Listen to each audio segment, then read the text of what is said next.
Welcome back in, everyone. 9 o'clock on your Saturday morning. Thanks for sticking with us here on 13 Sunrise. I'm Matthew Foltz alongside Lindsay Monroe. Can you believe we're 2 days away from the first day of fall?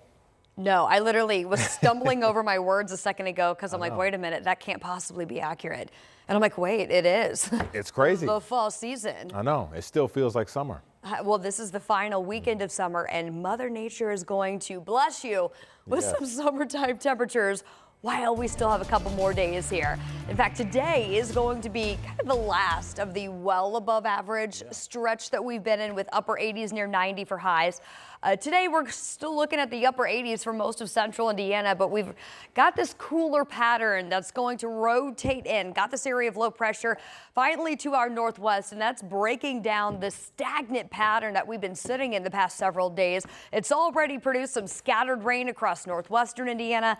Then we look back across the border into Illinois, where we've got this ripple in the atmosphere that's prompted a few pop-up showers just across the border. So that's going to be the trend for today. A little bit unsettled, not a ton of moisture to work with just yet. So I don't think today is going to be a widespread rain, but there will certainly be some pop-up storms that can impact some outdoor plans today. 67 in Indy and 65 in Shelbyville. We're warming up from the upper 50s in Columbus. Most of us, again, headed to the upper 80s.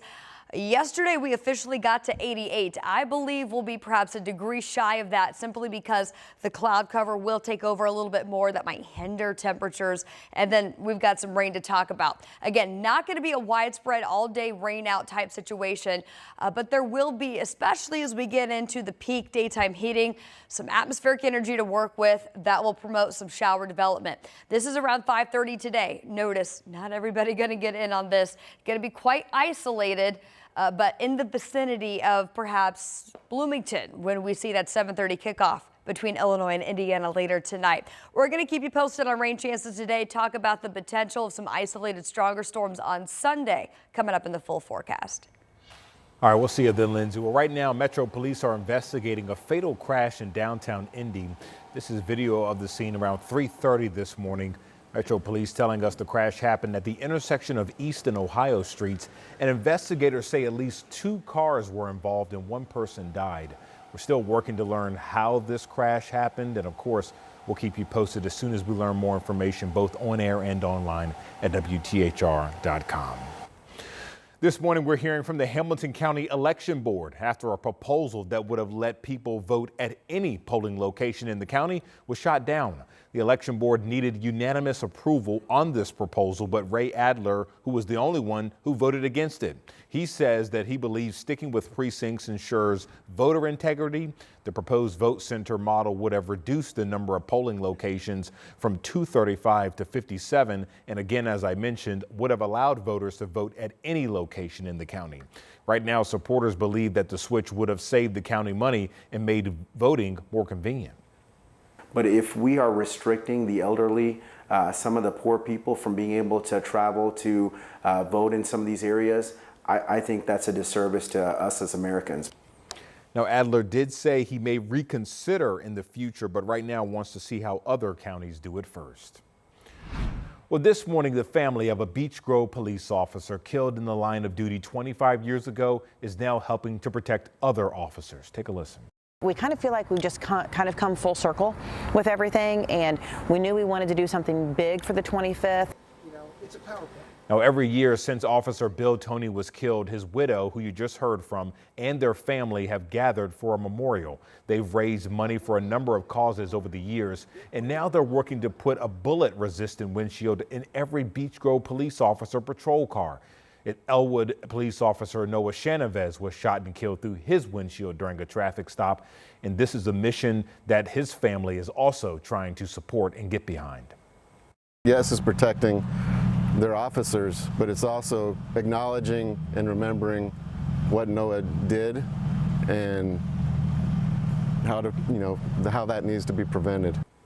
Now, the 25th annual Bill Toney Memorial is next Saturday from noon to 6. It will be along Main Street in Beech Grove, and officers Toney's convicted killer was also executed earlier this year. Well, right now, attorneys for another man on death row here in Indiana is now asking for a delay in his execution. Roy Ward is scheduled to be put to death on October 10th for the rape and murder of a 15-year-old back in 2001. His attorneys filed a lawsuit claiming that there was issues with the execution of Benjamin Ritchie, who killed Beach Grove police officer Bill Toney, who we just told you about.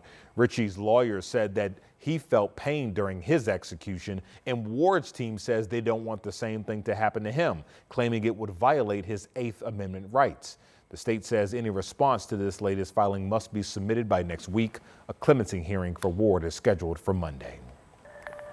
9:05 to start your Saturday morning, and right now gates are open for this year's Indianapolis Heart Walk. 13 News is a proud sponsor of the American Heart Association's largest public event, which aims to promote the importance of heart health as well as provide resources for people in need.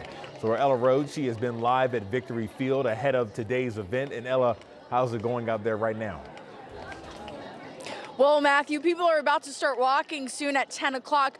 But like I was telling you earlier, you can do a lot of things here at the Heart Walk, like learn how to do CPR. Check this out. Allie here was teaching me. I'm going to try it, but I'm going to do it with one hand. You're supposed to use two, you guys. So really watch Allie here because she's the professional. But you really want to hear that click.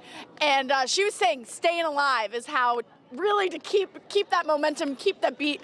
And anything really helps when you're doing CPR and you're trying to save someone's life. And so I did learn how to do it very briefly there, but you didn't need to see all of me doing it and trying it. But I'm now joined by Toby and Winter. They are sisters here. They are walking today. Good morning, you guys. How are you doing? Good. So tell us why you all are walking today. Just about a little over a year ago, I had a heart attack, and my 16-year-old son saved my life by CPR. So. Yeah, wow, what a story. So what does it mean to you that he knew how to do CPR and save your life? That I had a little faith in him going to school. And that, he was calm, and he also got himself through it just because he found me slumped over. And then when they got there, I was still not responsive. But they said if he hadn't done what he'd done, that I would not have survived. Oh my gosh, so your son truly saved your life. That is beautiful. He's only 16. He's only 16? Well, he's 17 now, but he was 16 at the time. Oh my gosh, so that just shows how important it is to learn how to do CPR. Yeah. What does it mean when you see all these people out here in the community, supporting you in your journey? Just making awareness and having it teach people to take better care of themselves. Yeah. Well, what an inspiring story. And it just shows the importance of, learning how to do CPR. Thank you both so much. Enjoy your walk today. Yes, of course. And, you could either do a 3-mile walk today or just a mile walk, totally up to you. And there's a few other things like learning how to do CPR or, getting your flu shot. So plenty to do. 4,000 to 5,000 people expected to walk today. Matthew? All right, yes, certainly a touching story, and glad she's doing better and was able to survive that. And of course, as you mentioned, such an important thing to be able to learn how to do CPR. Of course, it's free. You can do that if you head out there. So, Ella, we'll check back in with you for a half an hour reporting live for us at Victory Field. Thanks.